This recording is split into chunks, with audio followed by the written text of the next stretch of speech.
Today I'm joined on the Guild of Dads podcast by Athol Kay, a renowned expert on sex and relationships.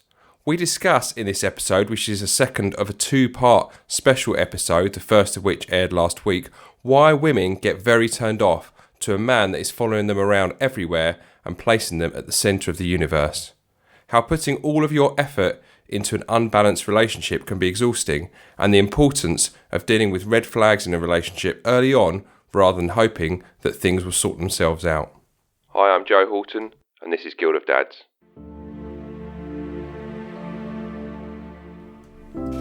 Hey, you over there. Yeah, I can see you. Come over. Sit down and join me as I'm about to have a conversation about you. A conversation about what it means to be a dad, a role model, and to live a life of meaning. About your physical health, how you look after yourself, contribute to the world around you, and raise our next generation. A conversation that will shape the vision you have for yourself. Forever.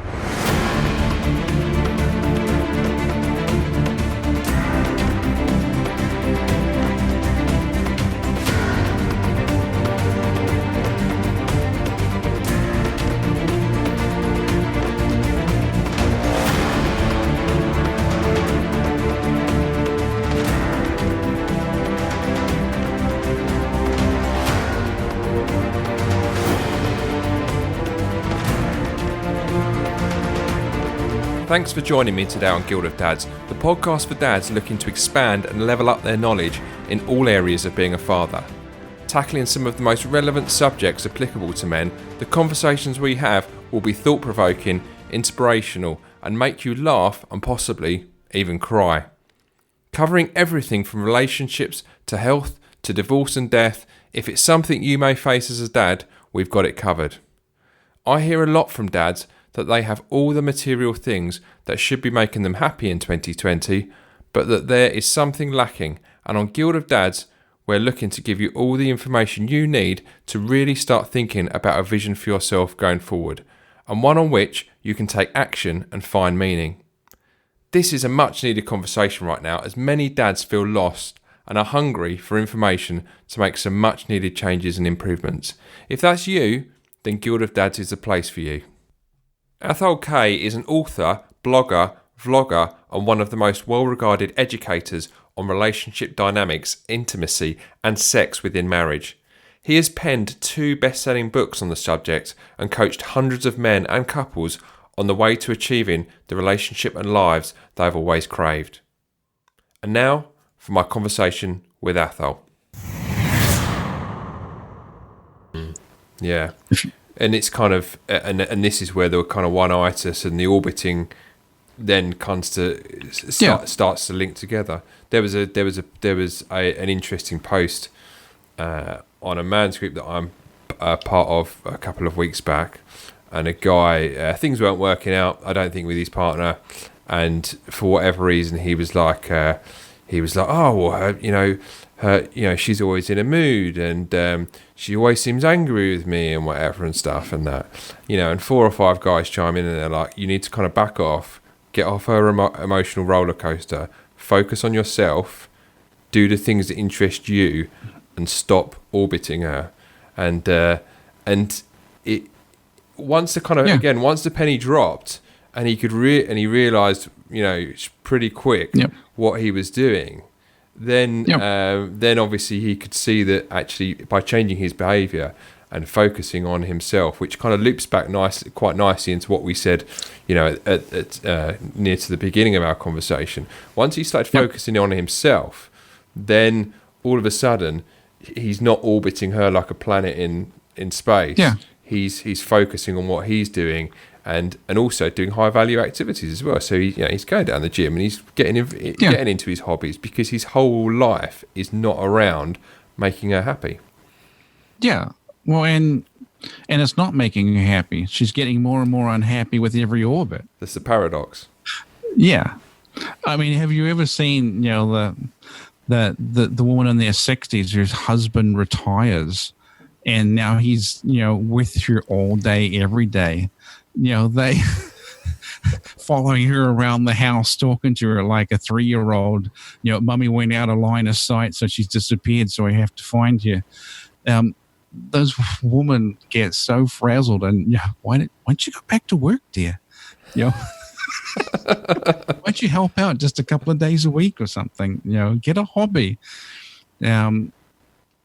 So yeah, it's just the thing. If you're doing the wrong thing over and over and over with great intensity, I mean, you get, like I said, you get more and more hooked in and emotional about it, and then you need more and more back, and it just makes it more and more unbalanced. If you're expending all this energy into a relationship, into this other person, running yourself dry, it's totally unbalanced. So like you say, pulling away, a few more boundaries, go do your own thing, let it all come down, really does make it better sometimes, because you're just balancing it. Yeah. I'm going to touch on something with you, Athol, which is kind of, it's advanced relationship dynamics, and it's actually, we've gone quite heavy into some of the wrong stuff that you can be doing, or some of the things that kind of can lead you down sort of blind alleys and stuff. Now, I'm going to mention loyalty tests, and that is going to be something that's going to be completely different to fitness tests. But it's actually kind of a green light thing as opposed to a red light thing in terms of where you are in your journey of focusing on yourself. So I'm going to hand the reins over to you on this one. And okay, so basically, with a fitness test, they are trying to get you to do something for them, and pretty much you pass that by saying no and getting them to do the thing for themselves or whatever it is. A loyalty test is they want to know that you have an emotional connection to them, that you are actually hooked into them, that you do care about them, that you love them, whatever. So they're basically looking for some form of emotional expression that that you care. And the loyalty tests can very often come immediately after you pass a fitness test, because they're saying, can you go do the thing? And you're like, no. And then there's this sort of instant fear of, why did he say no? And there's sort of the panic, like, what, okay, is he pushing back on me? Is he, finally growing a spine? Does he just not care about me anymore? Is that, chick Sheila in accounting hitting on him again? Why is he saying no to this thing? And then there's that immediate sense of like, just validate that you actually love and care about me. So they're looking for some form of emotional expression. And sometimes when they're asking you to do things and you're not actually have any kind of emotional expression in there, it's like it still doesn't meet that need of, does he care? So that's something to look for really closely. Like, if once you start passing fitness tests fairly regularly and you're starting to do the pushback and draw lines in the sand and do some of the stuff yourself, you're going to get a loyalty test of some description almost immediately afterwards. It's really predictable. And so you basic experience, you're important, relationships important, but you also don't go overboard and gush out your soul like she is the exact center of the universe, because that's not helpful either. So basically looking for, if you want to put it another way, the fitness test is looking for, do you have any alpha traits? The loyalty test is, do you have any beta traits? And how would a loyalty test typically look in practice? It can be, it can vary almost as much as a fitness test does. It can be simply, can we talk? Can you kiss me? Can you alleviate their anxiety about, how the relationship is or who you are or whatever? Do you love me anymore? Yeah, basically, which is normal. It's predictable. So it's And very often they can come really close together. And in fact, if you're with someone who has any degree of generalized sort of anxiety, the loyalty test can come about 0.3 of a second after you pass the fitness test. You know, it can go from demanding and you saying no to that look of fear and panic and emotion and tears of do you care? Where's this relationship going? Yeah. Well, right now it's not going to the store, but you know, I do care about you. So Athol, we've covered quite a lot today, actually, and I could quite easily talk to you for probably 3 or 4 hours, such is the depth of your knowledge that you've kind of acquired over the last few years since first writing The Married Man's Sex Life Primer and also the second book of yours, The Mindful Attraction Plan. Both books I would really recommend any guys listening to this to check out, probably the first book first and the second book second, depending on how you get on with the first book. They're slightly different books, wouldn't you say, Athol, in terms of kind of the nuanced way that they approach things? they are different. And this is kind of feeding into the things I've been wrestling with for the last decade, and the things that I'm starting to really work on now. The Married Man Sex Life Primer was really simple. There was one problem I was trying to fix. How do I get the nice beta guys to be more alpha, to game a little more, and pull that level of attraction and interest? And if that's your problem, that's your book. It really is. If that's your problem, that's your book. But what I discovered is for some guys, it worked amazingly well. Like literally within, a month of reading it and doing the things I said in there, everything in the relationship was fixed. Like it just got so much better so quickly. And there were other guys that were like, yeah, I tried all that, and still bashing my head against a brick wall. And so a lot of what the Mindful Attraction Plan was about was like, okay, why does this even happen?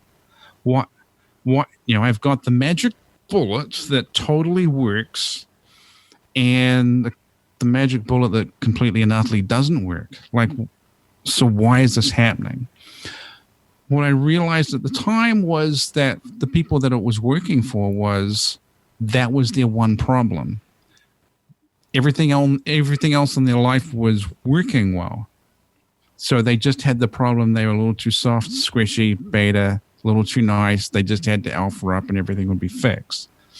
For everybody else, they had other problem points in their life that was pretty much, sapping their energy, just running them down, making them, the worst versions of themselves in some ways. So if you could fix the person's life, make them, happier, more content, stronger, that was going to give them enough strength and leverage and sort of internal frame where they would become more attractive. And then that would mean everything else in the primer would work. So that was pretty much the theory that I was running on at the time. And it, in some ways, the Mindful Attraction Plan is a less exciting, fun book. But it's more effective in that it hits more of the problem areas than the primer did. Mm-hmm. It's kind of ironic. A lot of people tell me, oh, I read the primer, it was the greatest book ever, blah, blah, blah, blah, I really liked it, it was fun. And I read the Mindful Attraction Plan, it was okay. And well, I did finally go to the gym, and I did finally deal with my job situation and clean out my house, and I get my fitness back together and fix this and finish my degree. But apart from all that, the primer was much better. So this is sort of disconnect. The primer feels a little more fun and edgy. The Mindful Attraction Plan is actually truly more effective in some ways.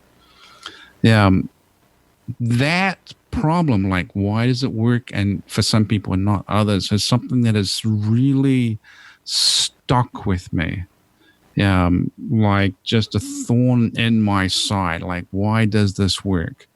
Why does it work? Why does it not work? Because from my perspective, if I'm coaching someone or answering email, whatever, if I'm advising someone to do something, I want to make damn well sure I'm right in giving correct advice, because this is someone's primary relationship. This is their family. This is their marriage. This is their kids growing up in an intact family.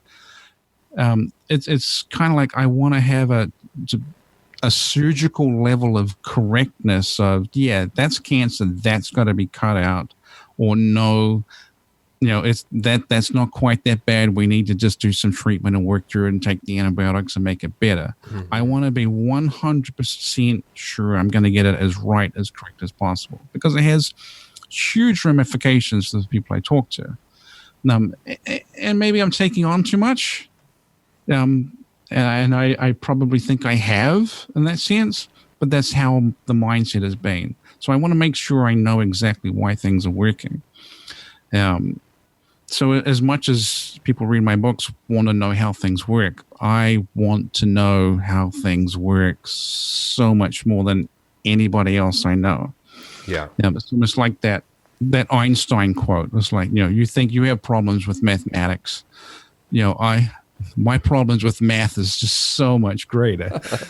The way I think about it now, and this is kind of going to be the basis of a lot of what I'm working on. The way I think about it now is there's really only 4 main problems that keep popping up. 4 problems, 4 stories that happen just over and over again. The first one is like your basic attraction question. Are you doing the basic relationship-y stuff? That's all one problem. The second one is that there is some kind of blockage, whether it is someone has a mental illness, or there's a medical issue, or an abuse history, or whatever it is. They want the relationship, but they somehow are anxious or freak out or whatever. So you can be doing all the right things to raise attractiveness and do all the good, married man, sex life primer stuff. But if you're with someone that has mental illness, if you're with someone that has an abuse history, if you're with someone that has a sexual abuse history, whatever, and that isn't addressed, then you're going to get no progress. Just the same as for the woman who are with husbands with, testosterone level, in the single digits or whatever. They are going to make no progress no matter how hot they look. So the problem of there's some sort of elephant in the room that is surrounded by a little bit of crazy, so it doesn't get addressed. That's the whole second problem. The third one is the other person just doesn't even want to be in a relationship with you. They checked out years ago. They are only with you because they can't get divorced yet. They just don't have the money, or they're waiting for the kids to finish high school, or they just had this whole other reason to be married to you other than they want to be with you. And those situations, it doesn't matter what you do, it's totally unfixable. You can't make it truly better because the other person is always going to unpick it in some way. I mean, a cliche sort of example of that stuff is, the woman that's married to a gay guy. It doesn't matter what she does. He's still going to be gay. He's only there because he's trying to use her as a cover story, so to speak. Mm-hmm.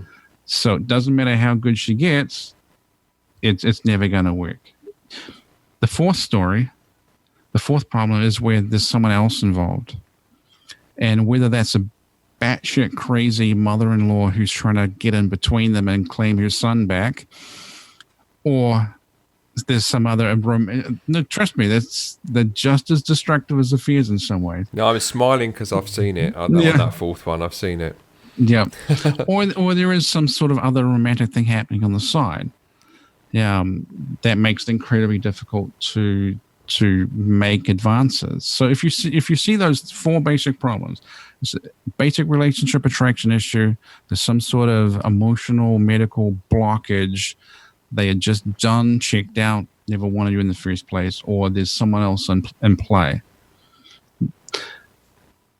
The kicker is any one or all of those four stories can be happening simultaneously. So that's the classic problem. Like someone who just had the first problem, just had the basic attraction relationship stuff. They read relationship books, they read the primer, they do the relationship stuff. Everything is fixed. They go away happy. It'll work like magic. But if someone is, like I said, with someone who has that blockage, okay, you turn yourself into the most attractive version of yourself.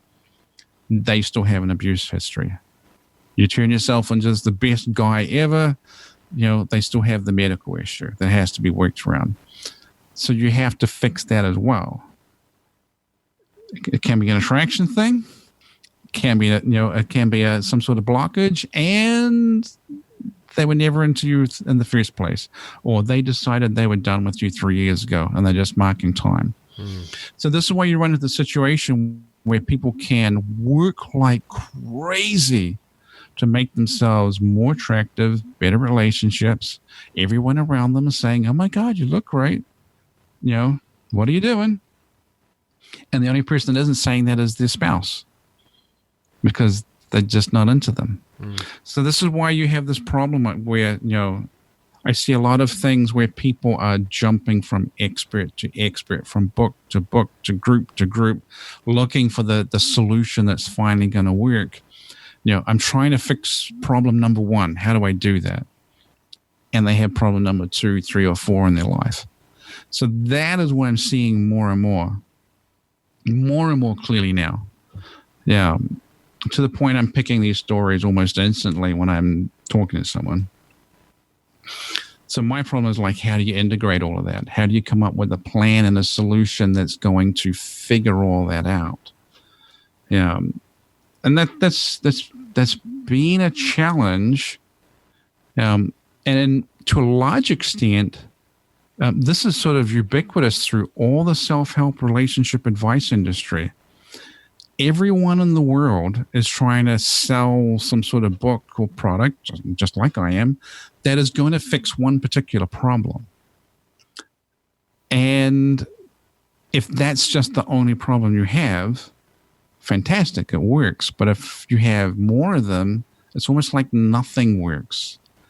And it's up to you as the individual person almost to become a relationship expert yourself to even diagnose what is wrong with your situation so that you can even find someone that has the advice that you actually need. Sort of give you another example. Just think of all the how to get your ex back sort of books and blogs and forums and programs that are out there. How do you get your ex back? That's focusing on a symptom. The problem is, why did they leave in the first place? And they could have left in the first place for 10 different reasons. So if you're looking for how do I get my ex back, that's my problem. Well, if you find the exact expert who offers a program, how to get my expert, who has the exact true underlying problem situation that you have, that expert will work. But if the other 9 out of 10 experts have a different underlying problem that they're actually working with, it's going to look good. It's going to sound good. You're going to try it, but it's not going to work. This way, it's almost like if this was a medical situation and you're like, I have abdominal pain, and all the doctors out there were only offering one particular solution to abdominal pain. Yeah, I give you Tums, everything gets better. Well, I take your the next guy is I take your appendix out and it makes it all better. Next guy is like, well, I'm an oncologist and I cut away the cancer. That makes it better. And it's up to you as the individual to figure out exactly what is wrong, to find the right expert. It is crazy making. This is why people with relationship issues can spend years years going from expert to expert, book to book, trying to find the one that eventually works. And to the point, there's sometimes where I talk to people and it's like they've read more relationship books than I have in the last 3 years. And it's almost like back to front where that, what do you think about this? And it's like, I haven't read that. What do you think about, and what's your opinion on this? It's like, I don't know. I haven't read it. I don't need to. But everyone becomes a relationship expert trying to fix their relationship. It's very backwards. Yeah. So that's what I'm working on now, how to get people to actually diagnose what is truly wrong. Like for most people, for most guys, the question is, how do I get laid? How do I get the sex back? Do you want to get involved with a community of other dads who are looking to develop themselves? To continue the conversations we have here on this podcast in a place for dads only that fosters brotherhood, camaraderie and personal growth? Then we have just the place for you.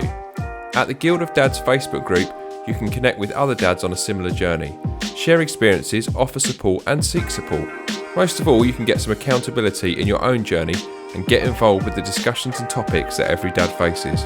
So look us up on Facebook, join up and get involved with the discussion. Looking forward to seeing you in the Guild so you can start your journey with us today. Okay, that's a symptom.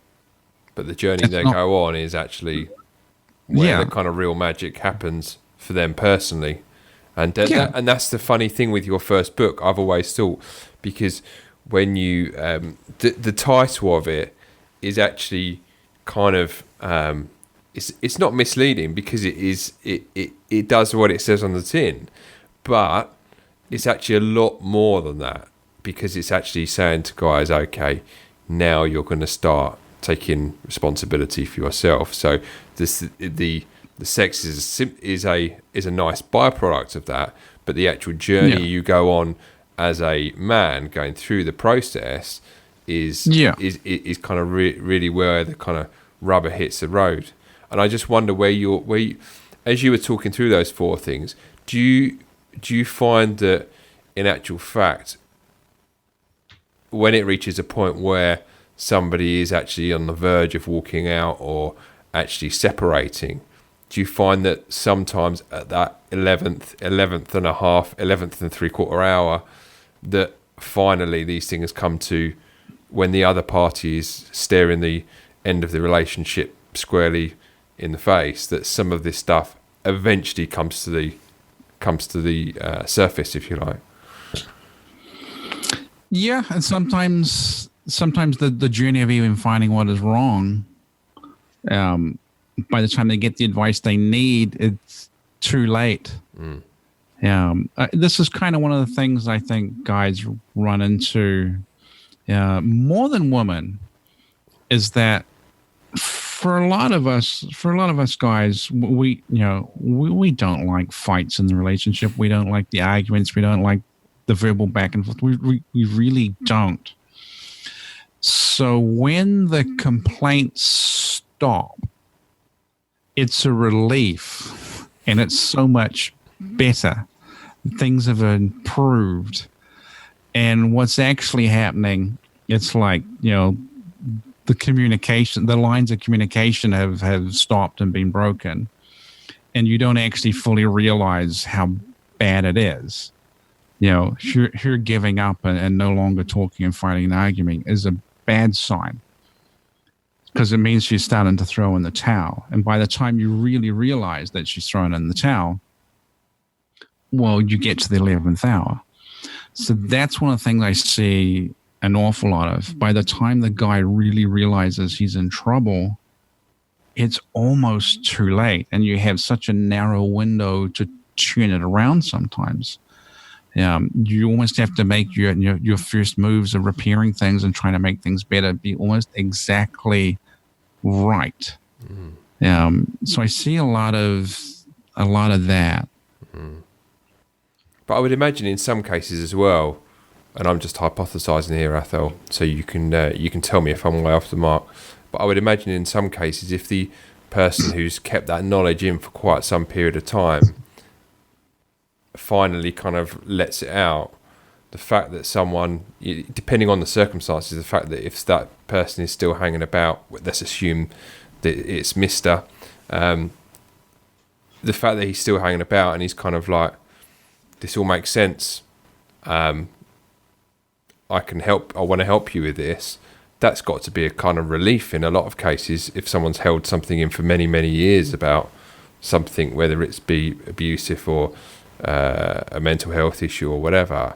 They may have been carrying around for years. That's got to be a relief, I would have thought. Yeah, when you finally start getting things out in the open, like I said, we're sort of rewinding back to something we talked about at the beginning. Like most relationships sort of start unconsciously. Yeah.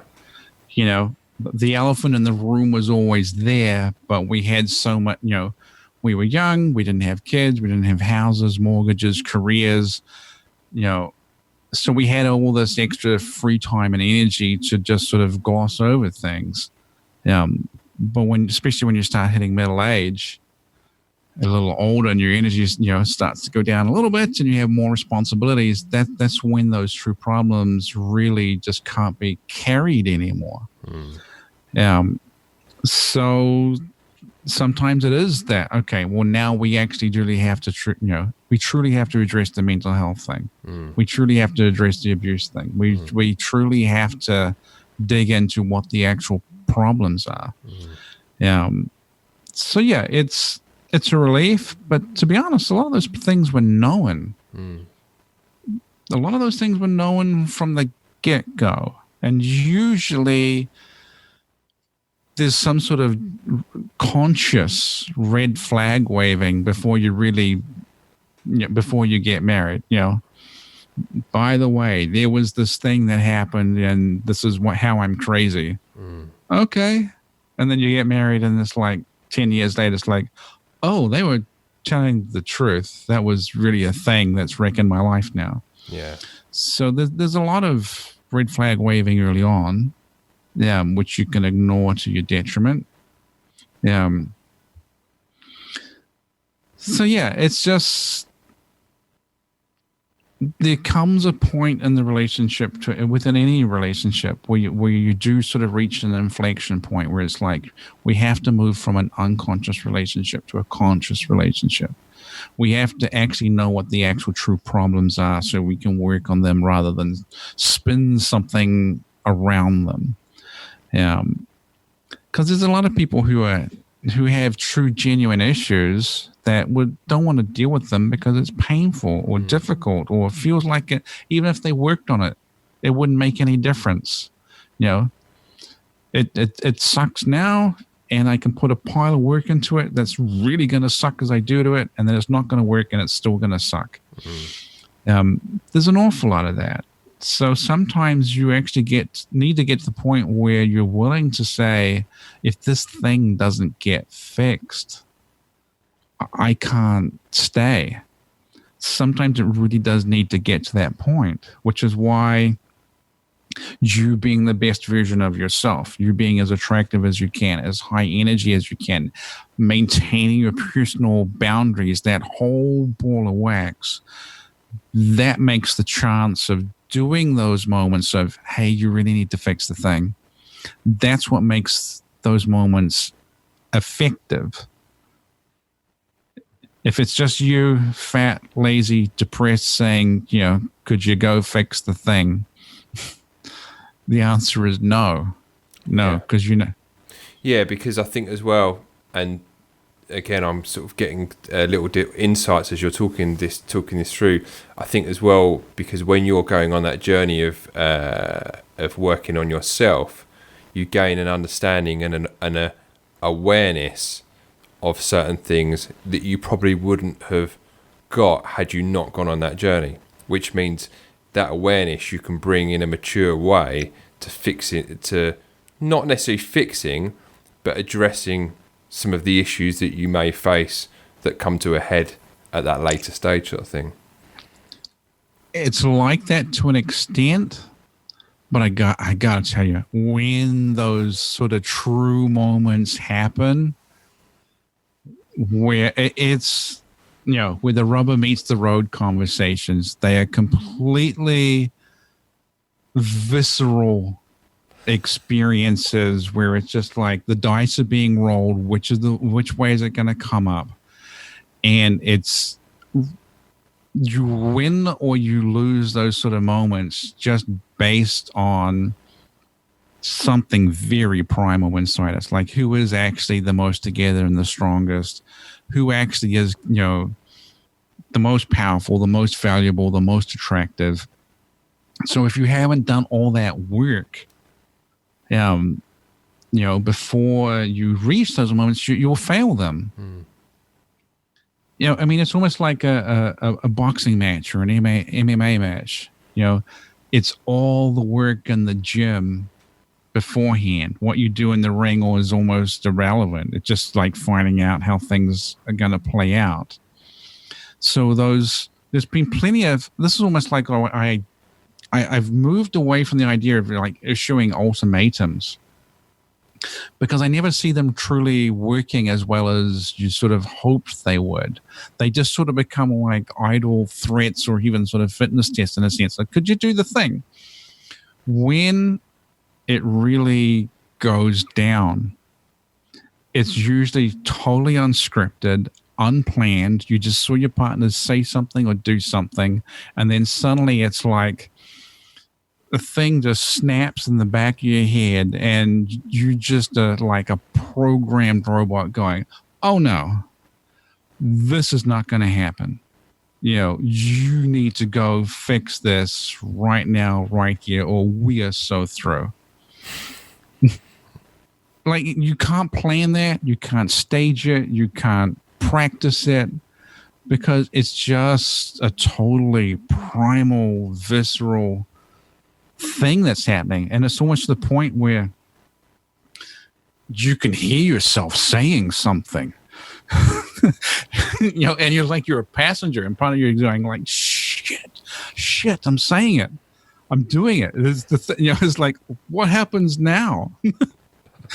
Almost like you're a spectator just watching this thing happen. Yeah. So all that work to make yourself better, stronger, happier, working on all the boundaries, passing all the little fitness tests, that all lays the groundwork to, hey, you really do have to go fix this thing. Yeah. Yeah. Or else I can't stay. And it's almost the pulling back that's almost the most effective thing. That when you're angry and upset, you're communicating, you're still hooked into them. So a lot of those moments where it really is, it is all happening. This is where the relationship changes. There's often a sort of a tone of resigned disappointment. Yeah, we're not doing this. I'm not staying here. This is not going to continue. Yeah. Love you, but this is silly. This is silly. Point of no return. Yeah, it either needs to get fixed, or I'll just move on. Listeners are going to realise that we were actually bringing the interview to a close, but I realised that there was kind of a lot of value to all of a sudden come out of this last kind of, I'd say, sort of 20 minutes, I suppose, because I could see that we were kind of going to go off on a tangent, which I think had a lot of value to it. So I'm hoping that Athol has said everything that he needs to say on this. But is there anything that you want to add to this, Athol, that we've not already touched upon? Well, I guess we are sidetracking in a sense. This is my problem. I want to find the relationship theory of everything, like how attraction works, how comfort building works, how you solve all these things at once. This has sort of been the holy grail that I've been working on for the longest time. And I found, like, with every sort of book or product or video series I've done or whatever, it's like I'm trying to solve this Rubik's Cube puzzle of the theory of everything, of relationships. And it's like, okay, I did the primer and I got the blue side on the cube good. And then I did the next one. It's like I got the yellow side. And then I did the next one. It's got the red side, but the blue side's messed up now. That process is what I've been working on now for 10 years. And I'm finally at the point where it's like, I think I've got it all, where it's all sort of integrated. Or at least I've got it all integrated as much as it's ever going to be. And I have a working model that I can now run with. So that's really what my next sort of layer of stuff is going to be about. Like, how does it all work? So yeah, I could probably keep talking for 4 hours without covering the same ground too greatly. What's a final thought? Now it's like the Jerry Springer show, isn't it? We need a final thought to go away with. I think it's realizing that there is you go into relationships unconsciously. You'll always reach a point at some point in your relationship where it's not going to be working quite right, not quite as you hoped, and it's going to feel really annoying and frustrating at that point. Like, I've done all these things. I sort of brought this ticket where I meant to get this certain ride or whatever it is, and it's not playing out the way that I want. What I want people to really know is that when you reach that point, often it's not the relationship itself that is the problem. The relationship can be perfectly fine. What is often happening at that point is that it's something in your life as a whole. It's life problems that are making their way into your relationship, rather than your relationship is messed up and it's ruining your life. So which is a subtle but important difference. Often when life gets hard, we start viewing our partner as the problem. And we want to get more energy from them, more attention, more love, more affection, more sex, whatever it is from them, to prop ourselves up and to feel better and stronger. But it's a life issue. It's our job sucks, our health sucks. People take advantage of us or whatever it is. So very often, fixing the life issues makes the relationship better. And very often, the person that you're actually married to in the relationship with is an asset to your life problems and not a problem that's wrecking your life. So I do see it with people who get divorced sometimes. Like, I thought it would get better, but it turns out all my life problems are still here, and I took away someone that was actually kind of sort of helping with some of them. Now I have another problem. Now I got to shuttle kids backwards and forwards between two houses. We have the same income, but all our expenses went up between us. So that's something to really look for. Is it really a life problem? Is it really a relationship problem? Is it really them being sucking in some way, or is it just life is difficult? Yeah. Life is difficult. So that's something I think is really important and gets glossed over sometimes. There can be nothing wrong with your relationship other than everyone's getting tired and cranky. Because you got sick kids and bills and mortgages, and the cat just threw up on something. It's not anything to do with the relationship sometimes. So I think that's part of it too. You just have to, as you hit middle age, you have to start thinking consciously about your life, about your relationship, what you're committing to, what you actually have time to. And sometimes you have to let things go. Sometimes you got to cut things away, whether that's giving away jobs or chores or cutting people out of your life that are just awful. Your energy goes down as you hit middle age, as all your responsibilities and chores and expectations tend to go up. So there can be nothing, doesn't mean there's anything wrong with your relationship, just the margin of error gets smaller. So you have to think consciously. You can't just wing it and have it work. So yeah, that's something I see an awful lot of. So excellent. We've covered so much ground today, Athol, and I really do appreciate you coming and speaking to us, because there's just so much value in not only the kind of practical steps that we've gone through in the kind of first part of our conversation, but also the really a lot more, I would say, kind of organic and feeling-based steps that we've kind of covered in this kind of second part of the relationship, and how you've, really kind of arrived and kind of laced together your thinking in the last decade around these very, tricky subjects, which, let's make no bones about it, really do affect people's lives. So I really do appreciate you coming on to speak to us.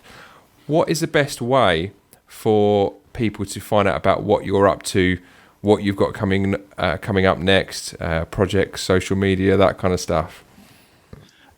Pretty much where I'm most active currently is on the YouTube channel. That's pretty much the thing that I'm doing the most of. You can just search on my name, and I know you can't spell Athol, so it's Athol, last name Kay. But that's where I'm most active. As I still have the atholkay.com website, and the Married Man Sex Life website is still there. I haven't done an awful lot of work on them recently. As I come out with the next sort of layer of content that'll be updated more, but I'm most active on YouTube at the moment. All right. Okay. Excellent. So if you're listening to this and there's stuff that's resonated in the conversation that we've had today, then by all means hit me up on Twitter, Instagram, or Facebook. The same with Athol. He's a very approachable, nice man, and I'm sure that he'd love to hear from you with your comments on today's discussion. So. Yeah, I'm not approachable and nice. I have good boundaries. Athol, thank you very much. And there's one question I want to ask you just before I send you on your merry way. What is it that gives you the most meaning in your life, sir? Well, I think for me, I kind of covered it just before. It's figuring out the puzzle. Figuring out the puzzle, trying to get the theory of everything together. That's probably the centerpiece of who I am. So it's kind of nice to kind of be right on the verge of actually getting to create and publish all of that. And I think it's seeing people go through that journey of discovery and getting to a good place at the end of it, even if it's not what they thought it was going to be, or hoped it was going to be, or wished it was going to be, but it's actually pretty decent. And I've gotten to see people, hundreds and hundreds of people as coaching clients, and thousands of people through email. I've seen them start something and be in the middle point, and then I can figure out where they're going before they realize it, and then them getting there. So I used to have a huge need to see everyone and end up with a sort of like a successful marriage or situation. Because I was very, very invested in seeing how things work for people. And now, and of course, they don't all work out. So if that's the measure of success, then that becomes pretty burdensome after a while. For me now, it's getting to just see people through the process where they sort of come on the door of like, oh gosh, I got to change something, got to fix something. How they get to the end of that process, the end of that sort of epic journey. And I pretty much see my role now as just trying to make that journey go as quickly as it can, as smoothly as it can, as cheaply as it can, with as little pain as possible. Because if you have, like I said earlier in this talk, people go on this 3-year journey to find the relationship advice they need that's actually going to work. So if I can get that down to a year, that's a huge change for people, and that's really gratifying to see when it works, and people get to a better place. So Yeah. That's what I'm about. Yeah. Yeah. That's really nice, because I think the thing is I think the work that you do does make a big difference. And I think knowing sometimes you've taken a lot of flack for the stance and the way in which you go about stuff, but then again, I think that people do appreciate it, and I know that you get feedback from both sexes around the difference that you've made. So the proof is in the pudding, isn't it? So, well, I get flack from people. To be honest, I get far more flack from men than from women. I get flack because I don't care about anything other than making the relationship better, the life better of the person that I'm dealing with. I really don't give a damn about the gender warfare stuff going on. I don't give a crap about a fight on Twitter. I just don't. I'm not going to argue with anyone in a comment section ever again. I'm not going to give credit to anyone that has a nom de plume that they're working under. I want to deal with people that have actual names and faces, as bizarre as that sounds. I really just don't care about anything other than the person I'm dealing with and making their thing better. And I see an awful lot of, if you're shipping all of that stuff into your relationship, your wife can never be good enough to fix all the problems of Me Too. Like, if that's the thing that bugs the hell out of you, she can never be good enough. So if you ship all the gender warfare into your own relationship, you're going to kill it. You're going to sour it. So yeah, I can remember one time there was a guy in England had done something horrible, and then I was talking to an American couple, and the wife was all up in arms about it. And it's like the husband sitting next to her is getting the brunt for something some guy in England did. And it's like, this is just stupid. Like, shut the internet off for a little bit. The guy next to you didn't do it. Yeah. This is what I talked about before. Like, it only takes one man or one woman in the world doing something horrible, and millions of people get pissed off. Yeah. So there's always going to be drama. Yeah. I think you've hit the nail on the head there. And on that note, I'm going to leave you to get on your way, sir. But I thank you very much for coming along here today, and I appreciate you speaking to us and the value that you've given to the listeners. So thank you very much, Athol. You are most welcome.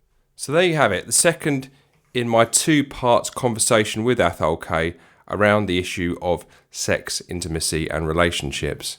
Now, you may have noticed that my conversation with Athol went on a bit longer than what I thought it would do, and the reason for that is because I know that in the last little while, Athol has reached a turning point after some years of studying the subject of relationships and coaching a number of couples, in fact hundreds of couples and individuals through relationship difficulties. And he's come up with 4 common issues that make it more difficult to fix relationships than would be the case and covered in 2 of the main books that he's written on the subject. So that's why we kind of went on a lot longer than I thought we would, because Athol has a bit to say on those particular issues, which we did go over in our conversation. Now, part 1 of our conversation last week was very much the backdrop to where we are today in terms of relationships as a whole and the practical steps you can take to rebalance your relationship using the methods from Athol's books. Part 2, this week's, was more of an anthology of Athol's work to date and a focus on his thoughts as to dealing with red flags and how in some cases it may mean moving on from relationships and actually bringing the relationship to an end. The main takeaway from my conversation with Athol is that relationships change. And I think the main reason for this is because much of what is done is on an unconscious level. And when we get into relationships, what that means is that a lot of what we're doing is just kind of something that is instinctual and something that we've maybe learnt from parents or other relationships we've seen. And as Athol said, the sooner you can move things onto a more conscious level, which practically doesn't always happen until you're maybe in your 40s and maybe been in a relationship 10, 15, 20 years, the better. Because what you're able to do is discuss things in your relationship in a kind of lot more level-headed way. You can take control of the things in your relationship and actually look for solutions to things that have occurred sometime before, as opposed to actually just kind of plodding along, if you like, and hoping things will get better. I think the issue for a lot of dads, as we uncovered in episode 1, is that they get caught in the kind of what we would call happy life, a happy wife, happy life scenario, or Athol calls it, he'd referred to it as the kind of yellow bear scenario, where all the energy is directed towards men making their wives happy at the kind of behest of their own happiness, which not only is exhausting, but it also means that someone else is the kind of center of your world, rather than actually you being able to cultivate a degree of individuality in your relationship. So that's one of the key things that I took from my conversation with Athol. And I think the reality is that a lot of guys, if they backed off and focused on themselves at the same time as rebalancing their relationship, things would improve quite a lot in a lot of cases, I think. So if you want to check out Athol, find out a bit more about him, you can find out about him on his websites, which are marriedmansexlife.com and atholkay.com. Athol is Athol, Kay is Kay. He's also, the two books we refer to in this conversation, both last week and this week, are the Married Man's Sex Life Primer and also the Mindful Attraction Plan, your practical roadmap to creating the life, love and success you want.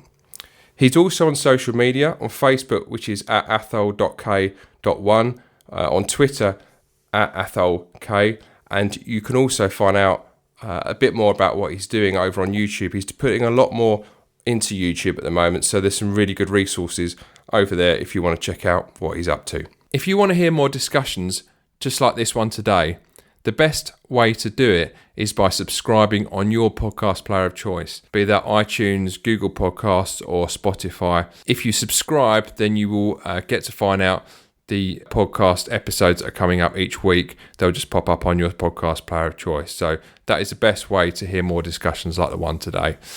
You can drop us a rating and review. That'd be very much appreciated. But the biggest compliment that you can give to me is by just sharing this episode out, however you want to, whether that be on WhatsApp, Messenger, or text. The more information that can be shared out, it's really important, as some of the information can be truly life-changing for dads that you may know.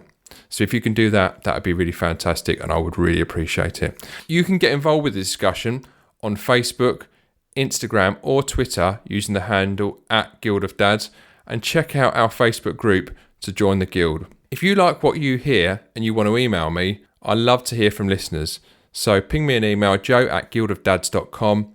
Let me know what you like, what you don't like, and who you would like me to interview even. I'd love to know. Thanks for listening. If you want to find out more about what we're doing at Guild of Dads, then head over to www.guildofdads.com, and in the meantime, live a life of vision, action and meaning.